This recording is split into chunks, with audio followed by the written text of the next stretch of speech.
ప్రార్థన విశ్వాసి ఆయుధం. సామాన్య 17వ ఆదివారం జూలై 27, 2027. క్రీస్తు నాథుని యందు మిక్కిలిగా ప్రేమించబడుతున్న ప్రియ సహోదరి సహోదరులారా, మనము గమనించాలి. ఈనాటి సువిశేషములో ప్రత్యేకముగా యేసు ప్రభు యొక్క శిష్యుడు ఒకడు వచ్చి, ప్రభు, మాకు ప్రార్థన చేయుట నేర్పండి అని అడుగుతూ ఉన్నాడు. అంటే యేసు ప్రభు అనుదినము కూడా ప్రార్థన చేయటాన్ని వీరు చూశారు. మరి మీరే కాదు ప్రభువా, మాకు కూడా నేర్పించండి. అంటే మనం మంచిగా ఉన్నట్లయితే మనలను కొంతమంది అనుసరిస్తారు.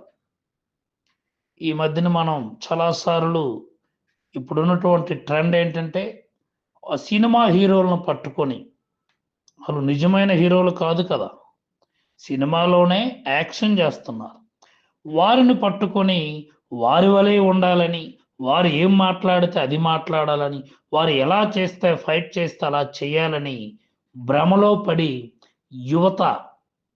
యువతి యువకులు కూడా జీవితాలను నాశనం చేసుకుంటున్నారు. కానీ ఇక్కడ యేసు ప్రభువును చూసి యొక్క శిష్యుడు ఏమంటూ ఉన్నారు? లూకా సువార్త 11వ అధ్యాయము 1వ వచనం. యేసు ఒక చోట ప్రార్థన చేయుచుండెను. ప్రార్థన ముగియగానే ఆయన శిష్యుడొకడు, ప్రభు, యోహాను తన శిష్యులకు నేర్పిన విధముగా మీరు మాకు ప్రార్థన చేయటం నేర్పుడు. కనుక మనం ప్రార్థనను ఎక్కడి నుంచి నేర్చుకోవాలి? యేసు ప్రభుని చూసి నేర్చుకోవాలి. యేసు ప్రభు యొక్క జీవిత విధానాన్ని మనం చూసి నేర్చుకోవాలి. కనుక ప్రతి ఒక్క క్రైస్తవుడు కూడా, ప్రతి మతంలో కూడా ప్రార్థన ఉంది. ముఖ్యంగా క్రైస్తవులుగా మనము యేసు ప్రభు నేర్పినటువంటి ప్రార్థన చూద్దాం. ఇక్కడ ఏమని చెప్తూ ఉన్నారు? మీరు ఈ విధంగా ప్రార్థన చేయాలి. తండ్రి, నీ నామం పవిత్రపరపబడునుగాక. అంటే మనము దేవుని యొక్క నామాన్ని వ్యర్థముగా పలకకుండా, ఈ రాజ్యం వచ్చునుగాక. యేసు ప్రభు తన యొక్క తండ్రి యొక్క రాజ్యాన్ని గురించి ఏం చెప్పాడంటే, ఆ రాజ్యము నీతిగల రాజ్యము, ధర్మము, సత్యము, జీవమునిచ్చే రాజ్యము. మాకు కావలసిన అనుదిన ఆహారాన్ని మాకు దయచేయండి, అనుదిన భోజనం దయచేయమని. ఆ భోజనం మనం కావాలంటే కష్టపడాలి, శ్రమించాలి. కనుక కావలసిన ఆరోగ్యాన్ని కూడా దయచేయమని. అలానే మా పాపాలను క్షమించమని. ఇతరులను మనం క్షమిస్తే మన పాపాలను కూడా దేవుడు క్షమిస్తాడు. అలానే మనం శోధనలో చిక్కుకొని నేయకుండా మనం ఉండాలి. ప్రార్థన చేస్తే, మంచి ప్రార్థనా జీవితము కలిగి ఉంటే మనము తప్పుడు త్రోవలో మనము నడవము. నేటి మొదటి పట్టణంలో కూడా అబ్రహాం నీతిమంతుడు. అబ్రహాం వలన అనేక మంది, మరి అనేక దేశాలు కూడా దీవెనలు పొందారు. అయితే అటువంటి అబ్రహాము మరి గర్వానికి లొంగిపోలేదు. అబ్రహామును చూసి దేవుడు కూడా సంతోషించాడు. ముఖ్యంగా ఆ సొదొమ గొమొర్రాను నాశనం చేయాలని దేవుడు అనుకున్నాడు. ఆ మాటను కూడా అబ్రహాముకు తెలియజేస్తాడు. వెంటనే అబ్రహాము, ఓకే, వాళ్ళని చంపియండి ప్రభు, వాళ్ళు పాపాత్మ ప్రభు అని మనలో కొద్దిమంది అంటుంటాం కదా, వాళ్ళకి అలానే జరగాలి. ఎవరైనా బాధపడుతూ ఉంటే, కష్టంలో ఉంటే కొంతమంది సంతోషిస్తూ ఉంటారు.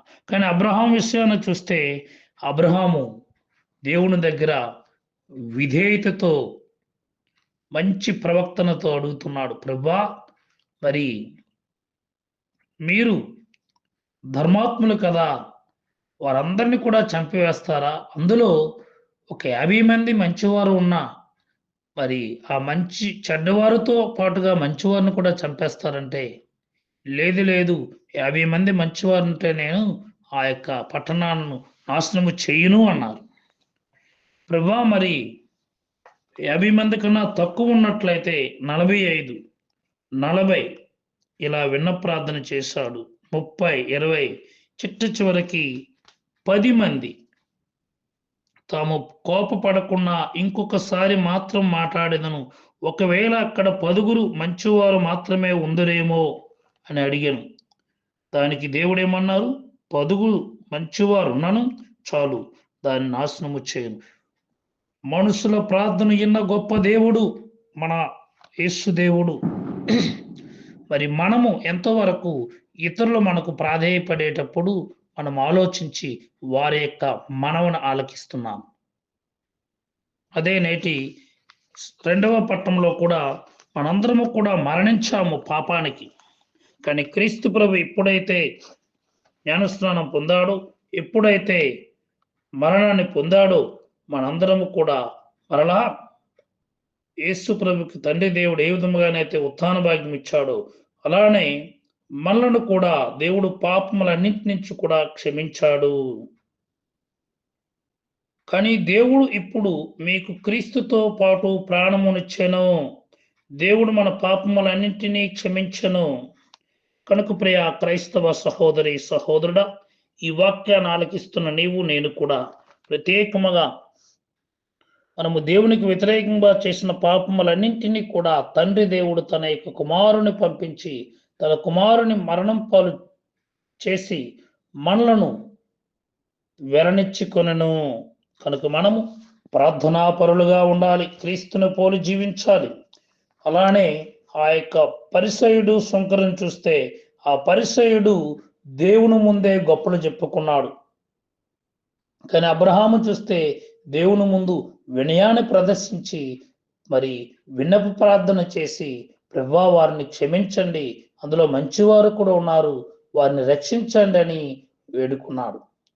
కనుక వాక్యాన్ని ఆలకిస్తున్న నీవు నేను కూడా ప్రత్యేకముగా ఒక ప్రార్థననే అలవర్చుకోవాలి. అదే నేర్పుమయా నజరేయ ప్రార్థన నేర్పుమయా. ఓ యేసు ప్రభా, మాకు ప్రార్థన నేర్పించండి అని మనము కూడా దేవాది దేవుని అడగాలి. యేసు ప్రభు నేర్పిన పరలోక జపాన్ని చెప్పుకుందాం. పరలోకమందున్న మా ఐక్య తండ్రి, మీ నామం పూజింపబడునుగాక, మీ రాజ్యం వచ్చునుగాక, మీ చిత్తము పరలోకమందు నెరవేరినట్లు భూలోకమందు నెరవేరునుగాక.